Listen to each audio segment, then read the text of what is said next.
The fluorescent lights hummed like insects dying in slow motion. Laura Bennett moved through Seattle General's ER at 11:27 p.m. with the kind of invisibility that only comes from being underestimated for 3 years straight. Her scrubs were regulation Navy. Her badge hung from a lanyard with maybe 300 other nurses in the hospital. Her name tag read Fel Bennett, RN, in letters so small most people didn't bother reading past the first letter. She restocked the trauma bay suture kits with methodical precision, 6-0 nylon here, 4-0 Vicryl there, 2-0 silk in the third drawer. The motions belonged to someone who had done this before. Not just in Portland. Somewhere else. Somewhere where precision meant the difference between a patient walking out and a body rolling to the morgue. Her right leg had a slight limp when she pivoted from the supply cabinet to the gurney, nothing anyone would notice unless they were trained to notice. Scar tissue ran up the inside of her right forearm, old damage, the kind that takes years to stop hurting. She kept one hand on the counter as she reached for the top shelf, and for just a moment, maybe 2 seconds, her sleeve rode up. A single dog tag hung on a broken chain in her scrub pocket. She touched it once. The metal was cold. That was all. Then her sleeve fell back into place and the dog tag disappeared again, just another piece of equipment a night shift nurse might carry. Dr. Caldwell strode past at exactly 0003 hours on his rounds. He had been walking these corridors for 15 years. 15 years meant authority. 15 years meant that people stepped aside when he passed. It meant that his word was gospel in the trauma bays, that residents deferred, that nurses, especially the quiet ones, did not interrupt him with complications of their own. He noticed Laura restocking. He noticed her checking the trauma bay equipment twice, which was unusual. Thorough. Almost like she was preparing for something. He didn't see hands that had field-dressed a sucking chest wound in 30 seconds under moonlight in a place that didn't officially exist. He saw quiet. Quiet meant controllable. Quiet meant a nurse who wouldn't challenge him, wouldn't ask difficult questions, wouldn't expose the small corners he'd cut over the years, the patient charts he'd adjusted to protect his surgery numbers, the insurance flags he'd waved through with a signature, the corners of protocol he'd rounded down to save time. Quiet nurses were assets. They disappeared into the background. They didn't make noise. Laura was very, very quiet. Caldwell had built a careful architecture of status over 15 years. Department head. Surgical voting rights. Board connections that went up to administration on the 4th floor. He had cultivated allies. The chief of surgery owed him a favor from a divorce settlement that had gone quietly. The head of nursing had accepted his recommendation for 3 new hires. The hospital administrator's daughter had gotten a surgical rotation at his discretion. It was a structure that rewarded obedience and crushed dissent. It was a structure that worked only if no one decided to really look at what was underneath. A quiet night nurse who kept her head down and did her work was the kind of colleague who reinforced that structure. He passed her without a word. She was already moving to the next supply drawer. The ER doors burst open at 0156 hours. The sound came first, the rubber doors slamming against their stops with the metallic sigh of the hydraulic closure system, boots on the tile floor moving in practice synchronization, the rapid-fire cadence of paramedics calling out vitals and time stamps. 28-year-old male, blunt force trauma to anterior chest wall, presenting with respiratory distress and possible tension pneumothorax. Laura looked up. The stretcher came through trauma bay 3. The patient was pale, working too hard to breathe, hands moving in rapid signing toward the paramedics and whoever was running alongside him. His hands told a story in American Sign Language while his mouth couldn't get air. Anxiety made his movements sharper. Fear. The kind of fear that comes when your body stops listening and you can't make anyone understand fast enough. Captain Torres. The name didn't come to her as a memory. It came as a recognition in her chest, the kind of recognition that happens when your son comes home from deployment and talks about his commanding officer for 8 weeks straight. The voice changed when he talked about Torres. Respect. The kind of respect soldiers give to officers who've bled with them. Who've made impossible calls and lived with them. Who lead from the front instead of the back? Torres was David's commanding officer. David, who had shipped back out 6 weeks ago on orders she couldn't ask about. David, who was somewhere on a base she couldn't locate on a map. Captain Torres was signing, chest pain, can't breathe, something wrong inside, please. Get him on the monitor. Caldwell's voice came like a hammer. He was already moving, already in the room, already making the ER his stage. And let's get some actual words out of him. The hand-waving isn't giving me baseline vitals. The silence lasted maybe 2 seconds. Then the resident repeated the vitals. Then the nurses positioned the monitor leads. Then everyone moved. Except Laura. She didn't move. Not because she was frozen. Not because she was shocked. Frozen was the wrong word entirely. Frozen implied paralysis. What happened to Laura in those 2 seconds was something else. Her nervous system recognized a problem. Her training recognized the same problem. Her hands recognized that they could fix it. And her past, the part of her that hadn't existed for 3 years, the part that had gotten buried under scrubs and night shifts, suddenly weighed more than the present. Captain Torres's eyes found her across the trauma bay. She didn't look away. Let's get an for established, Caldwell was saying. His voice had that edge it got when he wanted to seem more competent than he actually was. Prep for possible chest tube. And someone find me a translator because clearly hand signals aren't. Torres's hands moved again. Rapidly. The signs were precise. He was describing his symptoms, his breathing, the exact moment the pain started. American Sign Language wasn't hand-waving. It was a language. It was communication. It was an ex-soldier trying to tell a doctor what was wrong with his body while his body was failing him. Laura moved. She was at the bedside in 3 steps. Her voice came out level, not deferential, not quiet. Just level. I speak ASL. He says the pain started 20 minutes ago, sudden, right-sided, he can't get a full breath in, and something feels wrong internally. Torres's eyes locked onto hers. Recognition flickered there. He had met her exactly once, at his command's change of quarters ceremony 8 months ago. For about 90 seconds. David had introduced her. His commanding officer had shaken her hand. She had said very little. She had just stood there like David's mother, which was what he thought she was, which was what everyone thought she was. Caldwell didn't look at Torres. He looked at Laura. And in his eyes, something shifted. This was no longer a quiet night nurse. This was a nurse who knew a patient. This was a nurse who had some kind of connection to a trauma case. This was a complication. Step back, Bennett. Let's maintain professional distance. The words were soft. The tone underneath them was not. Laura stepped back. Her hands hung at her sides. Her expression didn't change. Torres's fingers twitched toward his chest, pressing the area where the pain lived, and Laura saw it, the way his ribcage moved, the way his breathing had shifted into something too shallow, the way his skin had taken on a grayish tint that meant oxygen saturation was dropping. She saw all of it. What she did next cost her nothing to do and everything to keep quiet about. His baseline breathing is already compromised, she said. Breath sounds diminished on the right side. If that's a tension pneumothorax, he doesn't have much time. Caldwell's jaw tightened. I'm aware of the clinical presentation, Bennett. I've been doing this for 15 years. I'm not. Laura's voice stayed level. She wasn't challenging him. She was just observing. Just stating what was in front of them. I'm just reading what I see. Then stop reading and help prepare the chest tube tray. Actually, no. Get me the portable ultrasound. We need to confirm before we go interventional. Caldwell turned away from her. He turned toward Torres.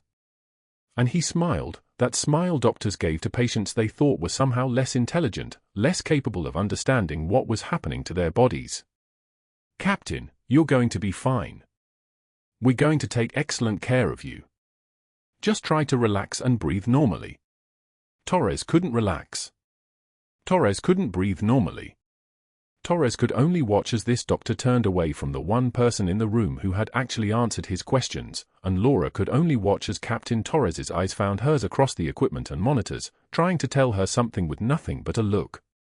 The room went quiet except for the ventilator sounds and monitor beeping. The deaf veteran on the gurney tried to sign his symptoms, hands moving urgently across his chest, but Caldwell waved him off with theatrical impatience. Hand-waving won't fix a collapsed lung, buddy, Caldwell announced to the room, drawing snickers from two residents. The patient, Captain Torres according to his ID, kept signing, desperate, and Caldwell turned to Laura. Can we get a translator or does Nurse Night Shift here speak charades? Laura stepped forward, her face carefully neutral, and began signing back. Torres's eyes widened in recognition, his hands forming a question, and Laura's breath caught. She knew this man. Caldwell saw her reaction and his smile sharpened like a blade finding bone. Problem, Bennett? Old friend. His voice dripped condescension, but his eyes were calculating something deeper. He'd seen the recognition flash across her face. He'd seen her composure crack for exactly 0.8 seconds. Most people would have missed it. Caldwell missed nothing when it came to leverage. He stepped closer, studying her the way a predator studies wounded prey. Laura had worked at Seattle General for 3 years, keeping her head down, her history buried, her voice small enough to disappear into the fluorescent-lit corridors. She was invisible. That had been the entire point. And invisibility only worked until someone decided to look. Caldwell had decided to look. He'd climbed 15 years to reach this position, trauma attending, surgical director, the man who decided who stayed and who was removed from the hierarchy entirely. He'd done it by knowing which people could be weaponized and which ones had to be destroyed before they destroyed him. Laura Bennett had just volunteered to be the former, and Caldwell could already see the angle. A nurse who fraternized with patients could be investigated. A nurse with emotional entanglement could be removed quietly, her nursing license questioned, her credibility dismantled before she even understood the threat was coming. I didn't ask for your medical opinion, LPN, Caldwell said, his voice carrying to every corner of the trauma bay. I asked if you knew him. 2 residents turned to watch. A med student stopped adjusting monitors. Torres's daughter clutched her father's belongings against her chest, the small duffel bag suddenly a shield. Laura's hands moved to check Torres's for line, a clinical motion, a deflection. He's trying to tell you about previous chest injuries, doctor. Anterior thoracotomy scar. Suggests cardiac involvement in the initial trauma. The words came out measured, professional, a nurse reporting findings to an attending physician. Textbook. Correct. Completely insufficient to stop what was already in motion. Caldwell leaned close enough that his coffee breath hit her face. I didn't ask for your medical opinion, LPN. I asked if you knew him. He made it a statement, not a question. His eyes held hers. In that moment, Caldwell was no longer playing at confusion. He was establishing dominance. He was placing a marker on the board that said, I know you're hiding something, and I can use it. Laura took one measured breath. The air tasted like antiseptic and copper. I'm just doing my job, doctor. Of course you are. Caldwell smiled, and there was nothing warm in it. Just doing your job. Nothing more. Nothing complicated.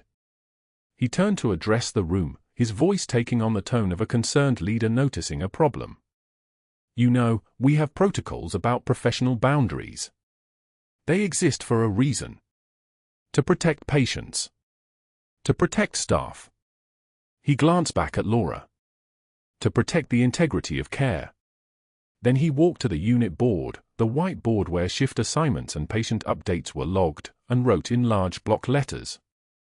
Bennett, inappropriate emotional involvement with patient, written warning.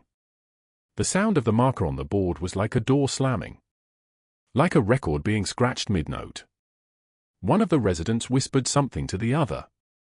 Torres's eyes moved between Caldwell and Laura, understanding nothing of the spoken words but reading the body language with a combat veteran's instinct.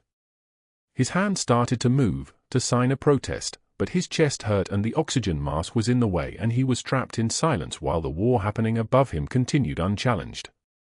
Laura's jaw tightened. Just barely. Just enough that if you knew what to look for, and Caldwell did, you could see the tremor of restraint beneath the surface. But her voice stayed level. Understood, Doctor. Good. I'm glad we understand each other. Caldwell turned back to Torres. Your case is complicated, Captain. We're going to transfer you to ICU for observation. Nurse Bennett will be off your care rotation effective immediately. Someone with better professional boundaries will take the night shift. He didn't look at Laura when he said it. That was intentional. In that moment, by not looking, he made her invisible. He made her irrelevant. He made her something that could be erased. The family watched in silence. The residents exchanged glances. The room had shifted into a new configuration, hierarchical lines redrawn, and everyone understood that Laura had just been moved to the bottom. When Laura sat in the break room that evening, fluorescent lights humming overhead like a swarm of mechanical insects, the other nurses began gathering their belongings. One of them, Sarah, who'd worked nights with Laura for 14 months, grabbed her jacket without meeting her eyes. Another nurse folded her scrubs into a precise square, moving with deliberate efficiency around Laura's small frame sitting at the break table. A third nurse looked at Laura for a moment, her expression something between pity and calculation, and Laura saw the decision happen in real time, the choice to stay professional and distant versus the choice to risk association with someone Caldwell had just marked. Sarah left first. Then the med student who volunteered on night shifts. Then the nursing assistant who usually brought coffee and hospital gossip. One by one, the break room emptied until the only sound was the fluorescent hum and the distant beeping of monitors elsewhere in the building. Laura sat alone under lights that made everything look sick and pale. The coffee in her cup had gone cold enough to develop a film on the surface. She'd learned long ago not to cry at work. She'd learned not to flinch when the hits came. She'd learned to compartmentalize. The woman in scrubs was separate from the woman who'd held a bleeding soldier in the dust outside Bagram, separate from the woman who'd signed a stack of documents that made her officially not exist. But compartments had limits. Caldwell passed the doorway 15 minutes later, on his way from the attending lounge to the administrative corridor. He saw her there, saw her isolation, registered the abandonment, and allowed himself a small smile. He was about to keep walking when Laura's voice stopped him. Respect costs nothing, Doctor. She said it quietly, without accusation, without anger. Just a statement. A fact presented to the room like a lab result. Caldwell turned back, surprised enough that his expression faltered for 1/10 of a second. Laura was still staring at the cold coffee, her hands folded on the table, her posture perfectly composed. She wasn't crying. She wasn't trembling.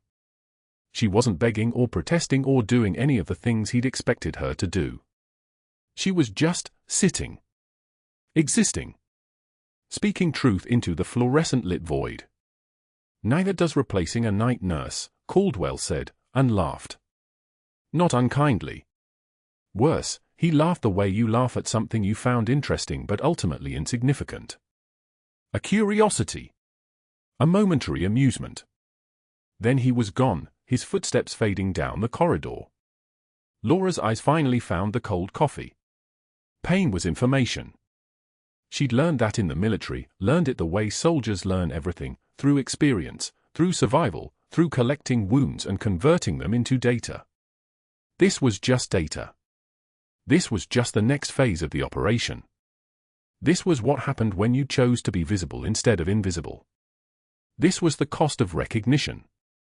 This was the payment for proximity to someone like Torres, someone from a life she'd officially abandoned when she signed those documents in a Pentagon office. She didn't know that Torres was still awake in ICU, sedated but conscious, his eyes open in the dark. She didn't know that he'd watched everything, that his military training had taught him to read rooms the way civilians learn to read facial expressions. She didn't know that in exactly 23 hours, the next crisis would arrive, the kind that protocols couldn't solve and procedures couldn't contain. She didn't know that the moment Torres's oxygen saturation began to drop at 0400 hours, everything Caldwell had built would begin to crumble. But that wasn't the worst part. The worst part was that Laura was already preparing. In the back of her mind, muscle memory was waking up. Combat training, field medicine, survival instincts, all the things she'd tried to bury under 3 years of hospital shifts and quiet anonymity. All the things she'd suppressed were beginning to surface. Her hands, resting on the break room table, were remembering what they'd been trained to do. Her mind, supposedly at peace, was already running tactical assessments.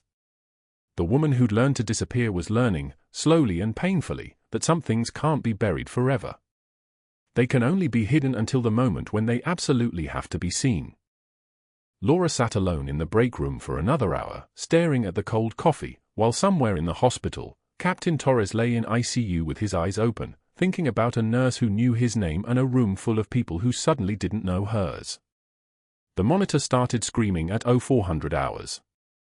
Laura heard it from the medication room 3 floors below, that particular shriek of an oxygen saturation alarm that meant lungs were failing. She didn't look up from the 4 cart. Didn't move. The night shift had learned not to respond to every alert. Most resolved themselves. Most were false alarms triggered by a patient rolling over, a lead coming loose, a sensor that needed recalibrating. This one didn't resolve itself. The second alarm joined the first. Then a third. The overhead code button crackled once, twice, someone's panicked finger jabbing it repeatedly. Laura's hand stopped moving. Her jaw tightened. That was Torres's room number echoing through the intercom. She knew his vitals from the handoff 2 hours ago. Stable. Improving. No reason for this kind of collapse. She moved. The stairwell door slammed open beneath her palm before her conscious mind finished deciding to run. Muscle memory. Combat muscle memory, the kind trained into her spine at Bagram Field Hospital when the incoming came in waves and hesitation meant death. For flights of stairs became a blur of motion, her sneakers hitting the landings with the precise rhythm of someone who'd covered hostile ground in the dark. The fluorescent lights overhead seemed to dim as she moved, or maybe that was just her vision narrowing to the single point of Torres's bay at the far end of the ICU corridor. She was first. Ahead of the resident. Ahead of the rapid response team. Ahead of everyone. Torres's lips had turned the blue-gray color of deep water. His chest wasn't rising symmetrically, the left side barely moving while his right side heaved with the desperate muscle engagement of someone suffocating in real time. His eyes locked on hers, and she saw the calculation there, the same look she'd seen on other soldiers in other places when their bodies had stopped obeying commands. The monitor showed O2 sat dropping in real time, 89, 86, 82. The ventilator wheezed its mechanical rhythm, working harder and harder against lungs that were shutting down from the inside. Tension pneumothorax. The diagnosis formed in her mind with the certainty of someone who'd treated it under fire. Air was trapped in his chest cavity. Pressure was building. Collapsing his left lung. Every breath he tried to take was pulling in more air with no way for it to escape. Physics. Pressure. Death by suffocation while the ventilator kept pumping, kept trying, kept failing. Laura's hand moved to his bedside table where his personal belongings sat, the things they'd brought from the ER. A wallet. A set of keys. An MRE packet. She grabbed the packet without thinking, muscle memory again, hands that had done this in field tents with nothing but what could be salvaged from rubble and supply drops. Her fingers tore the packaging open with controlled aggression. The plastic crackled like gunfire in the sterile air. She removed the chemical heating element, aluminum foil, thick enough to work. Her other hand found the medical tape on the crash cart and tore a piece free, the sound sharp and efficient. O2 sat, 78. The room was starting to move. The resident had arrived. A respiratory therapist. 2 nurses from the code team. They stopped when they saw what she was doing. Nobody moved. Nobody breathed. Laura folded the aluminum foil into a triangle and sealed it to Torres's chest wall over the left second intercostal space with 3 pieces of tape forming an airtight pocket, leaving one corner unsealed. A one-way valve. Air could escape but not enter. It was something she'd invented the first time standard equipment wasn't available, something that had saved a SEAL Team 3 operator named Graves in a bunker outside Sanjin Valley when a shrapnel wound created exactly this situation. Her hands moved on their own. O2 sat, 75. She placed her palm over the sealed corner and felt for the air pressure building beneath it. Found it. Felt the hiss of air beginning to escape through the gap she'd created. The pressure equalized. Just slightly. Just enough. His chest rise became symmetrical. O2 sat, 79. 81, 84. Torres's eyes stayed locked on hers the entire time. He wasn't gasping anymore. His color was returning, that gray-blue fading back to something closer to human. His lips went from the color of a corpse to the color of someone still alive. The monitor's panic downshifted into something closer to stability. 87, 89. 91. The resident stepped forward as if waking from a trance. We need to get him to CT, confirmed the pneumothorax. Probably needs a chest tube. Probably, Laura said quietly. She stepped back from the bed without making eye contact with anyone in the room. Her voice had dropped into the register she saved for crisis moments, the one with no apology in it, no question mark, no request for permission. He's stable enough to move. The next words out of Dr. Caldwell's mouth came from the doorway, where he'd been standing for how long, she didn't know. Good instincts, Bennett. MRE packaging as an emergency chest seal, creative. Unconventional. His voice had that particular smooth quality to it that she'd learned to recognize. The voice of someone calculating. I'm sure it worked well enough for the moment. He stepped into the room, and the residents and nurses suddenly became very busy with monitors and equipment. He checked Torres's vitals with methodical efficiency, nodded to the chart, performed the gesture of a man in complete control. Stable, he said. Good work, team. Let's get him upstairs for imaging. He didn't mention Laura again. She stood at the corner of the bay, out of the way, watching the team mobilize around Torres's bed. The mechanical efficiency of critical care machinery, the hiss of the ventilator, the beeping of monitors, the squeak of the stretcher being pulled from the corner.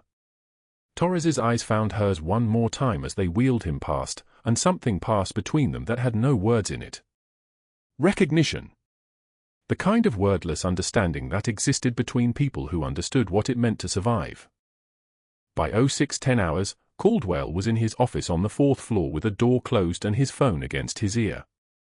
Laura knew this because she'd watched him walk that direction. She'd stayed in the ICU long enough to document Torres's care, to update the nursing flow sheet with the procedures she'd performed, to record the improvements in vitals and oxygenation. Just the facts. Just the evidence.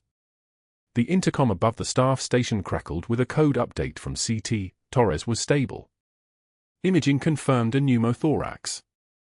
A chest tube would be placed upstairs. The crisis was over. The war, she was beginning to understand, had just started.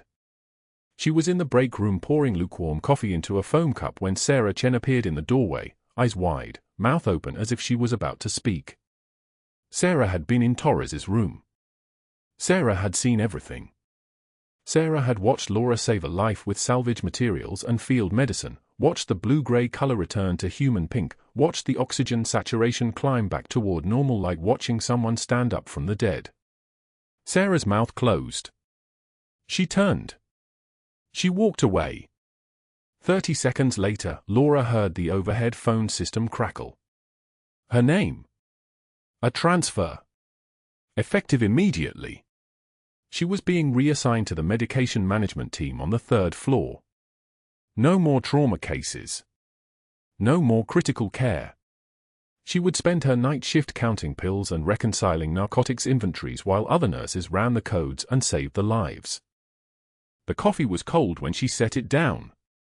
At 0620 hours, a hospital administrator she'd never met before walked past her in the corridor and didn't make eye contact.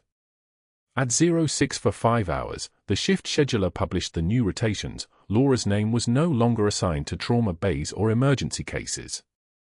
At 0700 hours, the day shift nurses began arriving, and she felt the shift in the room's atmosphere like a change in barometric pressure. Whispers that stopped when she passed. Eyes that suddenly found places to look that weren't her face. The weight of institutional machinery beginning to turn. Dr. Caldwell, meanwhile, was 3 floors above her, in a meeting room with 2 hospital administrators and what looked like incident reports already being assembled. The written documentation of Laura's invasive procedure performed beyond scope of practice was already on the compliance officer's desk.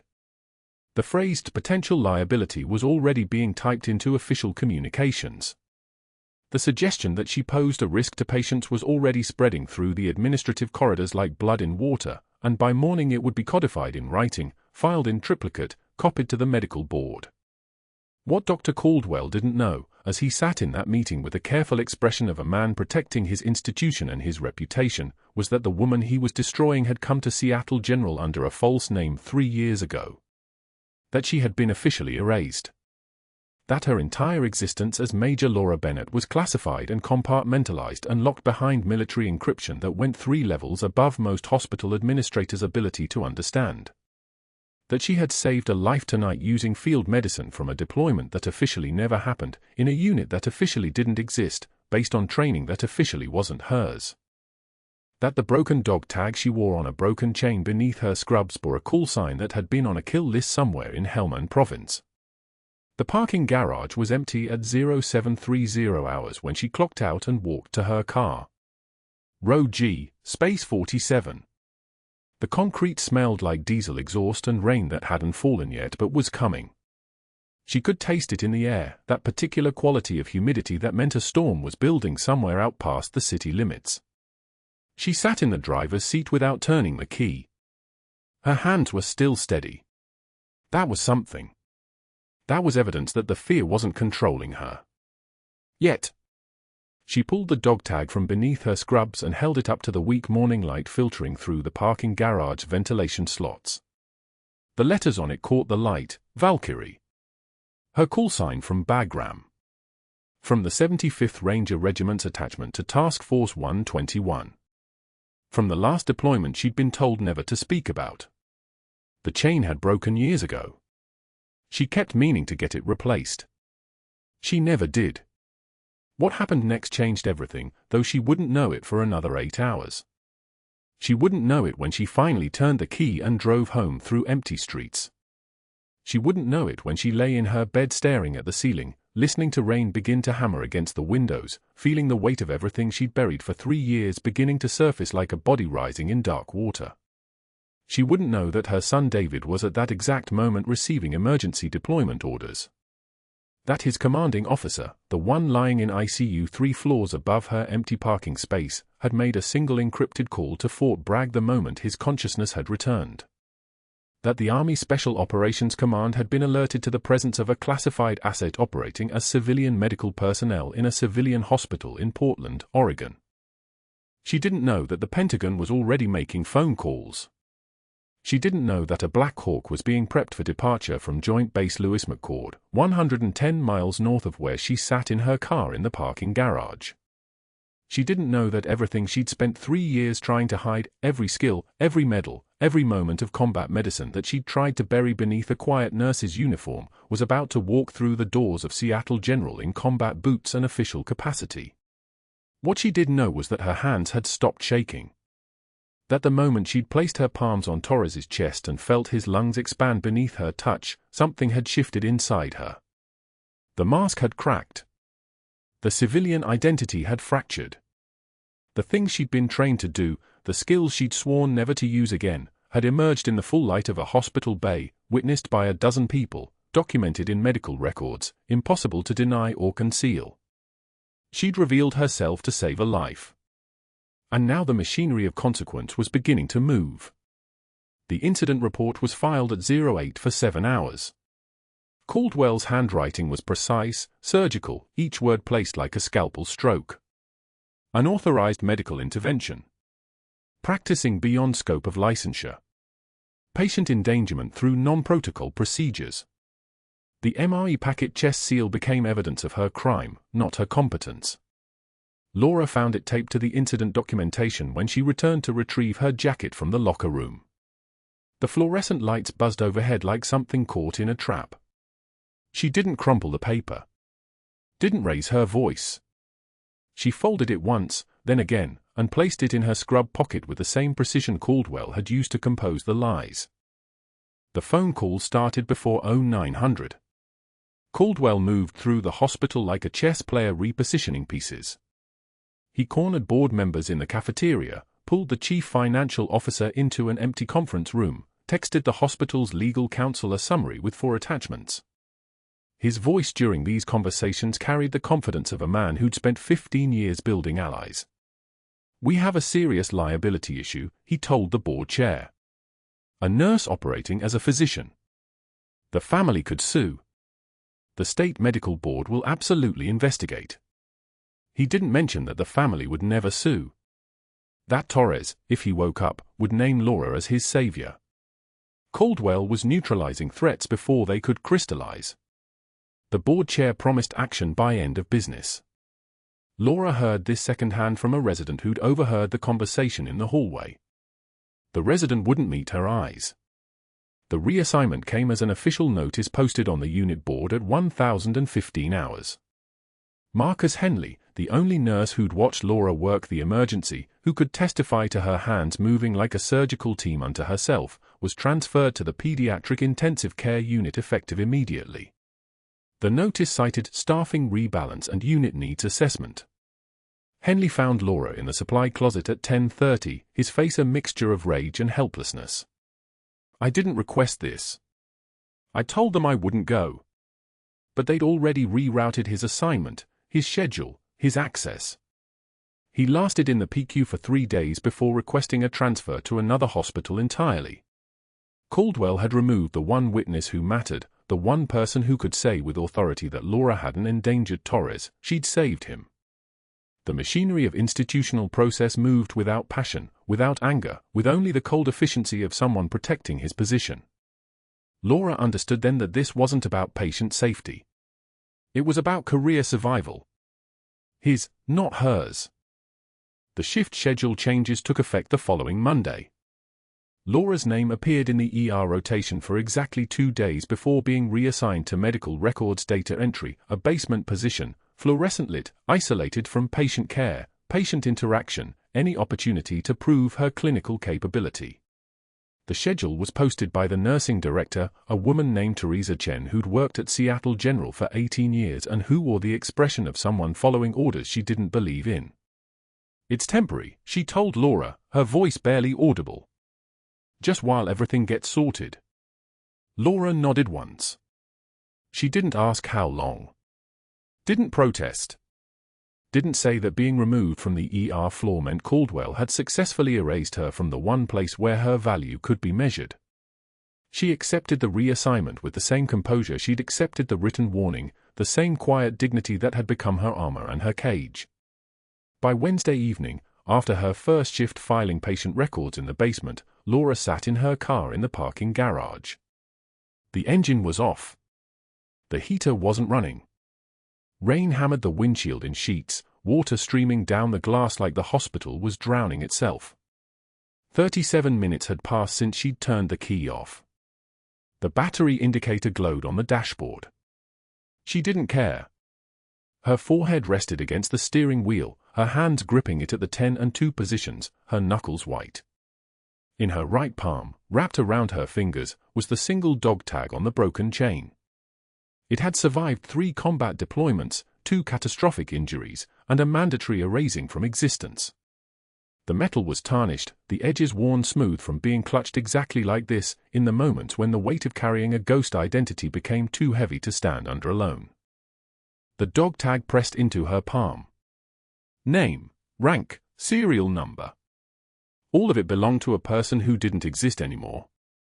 Major Laura Bennett had been officially removed from military records in 2019 after the Bagram operation that went sideways. The classified operation that left 4 soldiers dead and 1 operative with orders to disappear. She'd been given a new social security number, a nursing license under her civilian maiden name, and an explicit instruction: if you surface, if anyone connects you to that mission, your family dies. Not dies in a vague, theoretical sense. Dies with names and addresses and timelines. The threat had kept her silent for 5 years. It had kept her head down, her military experience buried, her hands saving lives without ever explaining why they knew exactly where to place a needle for decompression. The threat had kept her working night shift in Portland, Oregon, under a false identity, wearing scrubs that didn't fit her, speaking in a voice that wasn't hers. And tonight, sitting in the dark of the parking garage with rain like white noise all around her, the threat had never felt more absolute. She'd broken protocol to save Torres. She'd revealed a skill set no night shift ER nurse should possess. She'd used muscle memory from field trauma that came from classified operations nobody was supposed to know about. And now Caldwell was digging into her records. Asking about identity discrepancies. Contacting federal authorities about fraud. The machinery she'd been warned about was finally moving toward her. Not in a way anyone else could see. Not in a way that would trigger immediate arrest. But in a way that would eventually surface the inconsistencies, the gaps, the impossible holes in her background that would lead someone, an FBI field agent, an investigator, a determined bureaucrat, straight to the Pentagon, where people in offices with no windows would have to explain how Major Laura Bennett ceased to exist in 2019 and then reappeared 8 years later in a Portland hospital wearing scrubs and saving lives. The dog tag cut into her palm as she gripped it tighter. Her jaw was set at an angle that spoke of holding something back, of containment reaching its absolute limit. She didn't cry. The tears didn't come. What came instead was a kind of paralysis, not fear, not shock, but the specific gravity that occurs when someone realizes they've lost the last tether to the life they were allowed to have. Her hands were still steady. Her breathing was still controlled. But her mind had stopped moving forward. She sat in the car for 48 minutes, not moving, while the rain fell and the parking garage hummed with the sound of distant traffic and the fluorescent lights above cast everything in a sickly yellow that made the world look like it was already dying. She didn't know that Torres had regained consciousness on the other side of the hospital, his eyes scanning the ER from a recovery bay, looking for a woman with steady hands and a face that didn't flinch. She didn't know that David had received an emergency compassionate leave approval from his unit at Fort Benning, authorized by a general who'd personally read the incident report from Torres's commanding officer.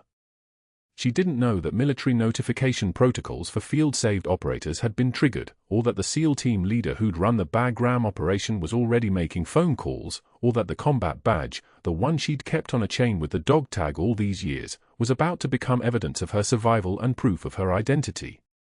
She sat in the dark with the broken chain and the tarnished metal and the knowledge that she'd finally been found. The machinery of exposure was moving toward her from 3 directions at once.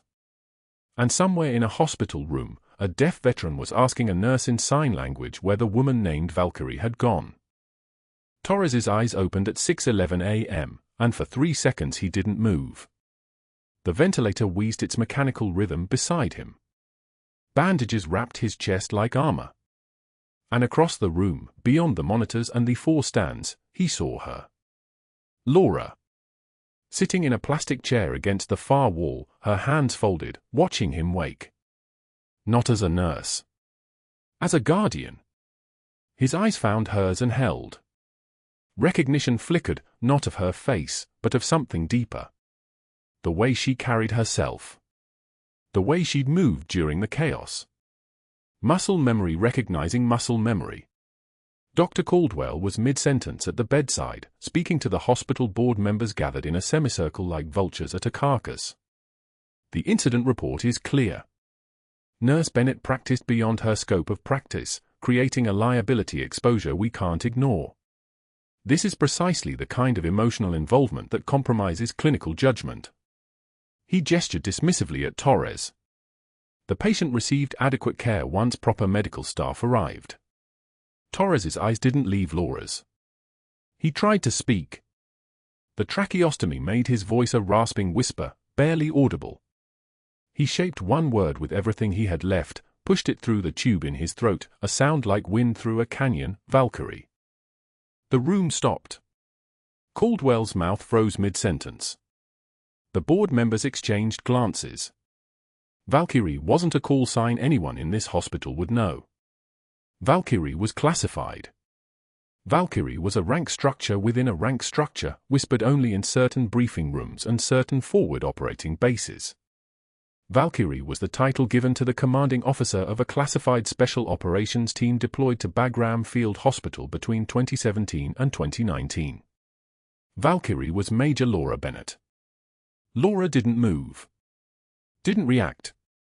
She simply met Torres's gaze across the sterile distance between them, and in that single moment of recognition, her entire history walked through the door with the force of a Black Hawk rotor wash. The ER doors burst open. A young man in dress blues filled the threshold, David Bennett, 23 years old, home on emergency leave from his deployment in the Pacific. He was taller than Laura, broader, but his eyes were hers. Hardened by service, softened by recognition. Behind him came four figures in civilian clothes so deliberately civilian that they announced themselves as military louder than any uniform could, steady posture, tactical awareness, the way they moved through space like it was terrain. The lead man was built like a vault door, his haircut military short, his bearing immutable. SEAL team insignia sat hidden under his collar like a secret that wasn't secret anymore. David's voice filled the room. It wasn't a question. It was a parade ground announcement. That's Major Bennett. Caldwell's face drained of color. What are you? A trembling nurse, the one who'd witnessed everything, the one Caldwell had reassigned to pediatrics, stepped forward with a manila folder in her shaking hands. She'd been searching the archives all night, pulling digital files that shouldn't have existed, accessing classified databases because David Bennett had military authorization to request them. Her voice shook as she read, Special Forces, 2014 to 2019. Bagram Field Hospital, Classified Operations. Rank, Major. Status, erased from administrative records per Federal Directive 47-Charlie, effective 2019. The silence that followed was so thick you could operate in it. The SEAL team leader stepped closer to Caldwell, and when he spoke, his voice came with the weight of parade grounds and courtrooms. Major Bennett was ordered to disappear after a classified operation in 2019. Her records were sealed. Her history was buried. She took a civilian position to remain invisible, per military and federal instruction. He paused, letting each word hit like a hammer blow. And then you investigated her. Caldwell opened his mouth. Nothing emerged. The SEAL leader turned to address the entire room, his words clipping out like brass bells. Major Bennett served 23 years in special operations. She completed 47 combat surgical interventions at FOB Shank and Bagram. She trained under trauma surgeons at Walter Reed. She holds certification in emergency field medicine, TCCC, advanced wilderness rescue, and tactical combat casualty care. He nodded to a second SEAL, who stepped forward holding a leather case, and inside that case, arranged in ascending order of significance, were the medals. The room held its breath. Bronze Star with Valor. The SEAL held it up. Even in the fluorescent light, the metal caught bronze-gold fire. Board members leaned in. Caldwell's hands trembled. Purple Heart. A second medal, this one worn from a wound that had marked her permanently. The scar on Laura's left hip suddenly made sense to everyone who'd ever seen her favor that side walking between patients. Second Purple Heart. The board chairman made a small sound in his throat. Combat Medical Badge. The SEAL held this last decoration with ceremonial precision, and from his pocket he withdrew a single dog tag on a silver chain, the chain no longer broken, repaired with careful silver wire, the metal glinting against his palm. The exact same combat medical badge that hung from Laura's neck, hidden under her scrubs all these months. The room understood then. The MacGuffin wasn't just metal. It was proof. It was her erased identity made tangible. It was the secret she'd carried alone, bleeding quietly into the dark. She saved Captain Torres's life, the SEAL leader said, his voice now softer but harder. Using field medicine learned in 3 combat tours. Using muscle memory that kept 214 service members alive in hostile environments. He looked directly at Caldwell. You called that incompetence? An FBI agent stepped into the threshold of the room, badge already visible, tablet already in hand. When she spoke, her voice carried the authority of federal investigation, the weight of months of paperwork, the precision of forensic accounting. Dr. Caldwell, during our investigation into Major Bennett, we discovered patterns in your supply room reorganization. We found altered patient charts, billing discrepancies, insurance fraud spanning 18 months. Caldwell's face went from pale to crimson to gray, cycling through the colors of a man watching his life collapse. Your supply restrictions, the FBI agent continued, scrolling through documentation on her tablet, weren't about efficiency. They were about justifying equipment purchases you billed twice. Once to insurance companies, once to the hospital.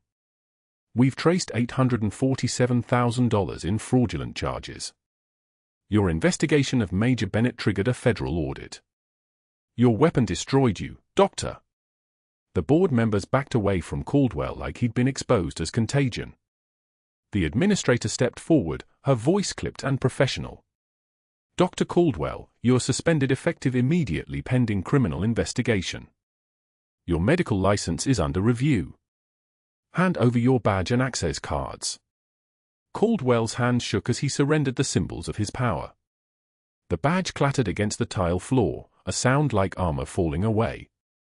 His hands trembled as he fumbled with his keycard. He looked like a man who'd spent 15 years climbing a ladder only to have it removed from beneath him one rung at a time. David Bennett stepped to his mother's chair and extended his hand. His voice, when he spoke, carried the same low dangerous register his mother used only when the world had stopped listening. You humiliated my mother. You called her incompetent. She has more combat saves than you have successful diagnoses. He waited until Caldwell looked at him. You're done, Doctor. Torres, through his tracheostomy, managed 2 words, his voice like wind through a canyon, she's legend. The residents who'd laughed at the hand-waving comment. The nurses who'd fled the break room. The residents who'd silently accepted Caldwell's narrative about Laura's recklessness. They all stood paralyzed, understanding finally who they'd been standing next to. Not just a night shift nurse. Not just a quiet woman who pushed patients and cleaned wounds. They'd been walking past a major. They'd been working beside classified combat operations. They'd been breathing the same air as someone who'd held lives together with hands they'd never seen tremor, never seen hesitate, never seen waver. Hospital security escorted Caldwell out. He passed Laura's chair on the way, and she didn't look up. Didn't acknowledge his existence. Her quiet dignity more devastating than any words could have managed. Caldwell disappeared through the ER doors, and the room exhaled like one organism finally released from pressure. 6 months later, Laura Bennett walked through Seattle General's ER in Portland wearing trauma consultant credentials, her rank finally visible in the documentation that hung next to her ID. She'd been cleared by military review to work openly, her clearance elevated, her skills no longer buried under administrative silence. The limp was still there, a permanent reminder of the second Purple Heart, but her spine was straight and her hands were steady as surgical lasers when they moved between patients. Captain Torres visited quarterly, teaching the staff ASL basics, his recovery complete, his recovery public, his presence a constant reminder of what expertise looked like when it finally stopped hiding.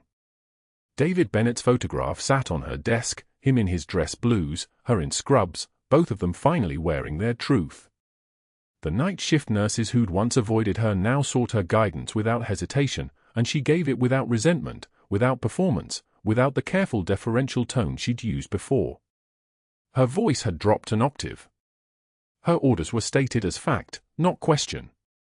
This patient needs a 14-gauge angiocath.